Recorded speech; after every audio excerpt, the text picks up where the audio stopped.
Human Rights Watch documented one GRAD attack on an area, a residential area in Petrovsky district that happened on the 12th of July. In around 3 or 4 o'clock in the afternoon, suddenly multiple GRAD rockets hit that area, killing at least 7 people in that area. We counted, we documented 19 places where rockets had hit on that day. And there are probably many more because they're in gardens, they're in forested areas, etc. We were not able to see any kind of possible military target in that area. And it's quite clear that this is a residential area. Everybody that we spoke to said that there had been no fighters, no weapons in that area. But perhaps more importantly, the weapon that was used, the GRAD rockets, really should not be used in these areas, even if there were fighters or weapons there, because there are 2 problems with these GRAD rockets. One, they're unguided, so you cannot target them precisely. There is a pretty big area where a rocket can land if you just shoot it off. Secondly, very often they're used in salvos. So the ones who use them, they shoot off up to 40 or maybe more at the same time. And that means that they're going to cover a big area at the same time. And when you use these kinds of weapons in populated areas, it's a really high risk for civilians to be injured and killed. And that's what we saw in the Petrovsky district, that civilians were being killed by these kinds of rockets. And in cases, it's difficult to establish who was shooting it, using these weapons. And both sides, both the Ukrainian army and the separatist forces, deny that they're using GRAD rockets in populated areas, but somebody is.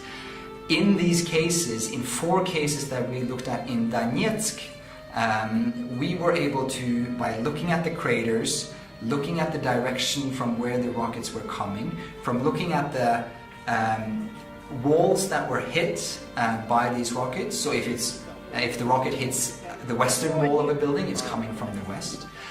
By doing that, we were able to establish where the attacks were coming from. And in 4 attacks, they were coming from areas under the control of the Ukrainian army. So in 4 of these attacks in Donetsk, which killed 16 civilians, we believe that the Ukrainian army was responsible for those attacks.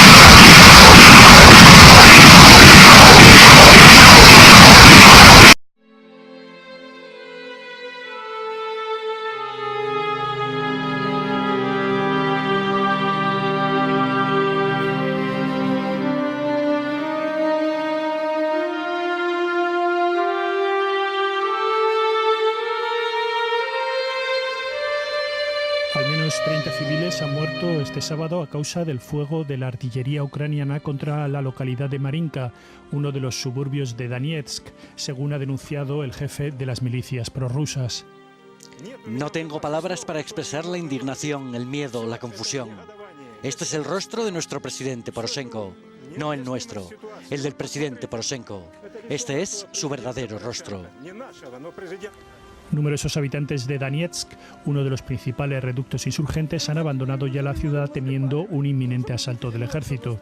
Poroshenko y otros altos responsables ucranianos parecen descartar un ataque frontal por el alto coste que tendría en vidas de civiles, pero son muchos los que prefieren no correr riesgos. Según el primer ministro de la autoproclamada República Popular de Donetsk, han partido más de 70.000 de los 900.000 habitantes que tiene la ciudad. El gobierno ucraniano asegura que su aviación ha matado a 1 millar de milicianos rebeldes en las últimas horas, en represalia por el ataque del viernes en el que perdieron la vida 23 soldados. Los rebeldes han desmentido haber sufrido tantas bajas. Por el momento, Kiev resiste las presiones europeas y rusas y se niega a hablar de un alto el fuego mientras los insurgentes no acepten sus condiciones, a saber, el control de la frontera con Rusia y la puesta en libertad de todos los prisioneros.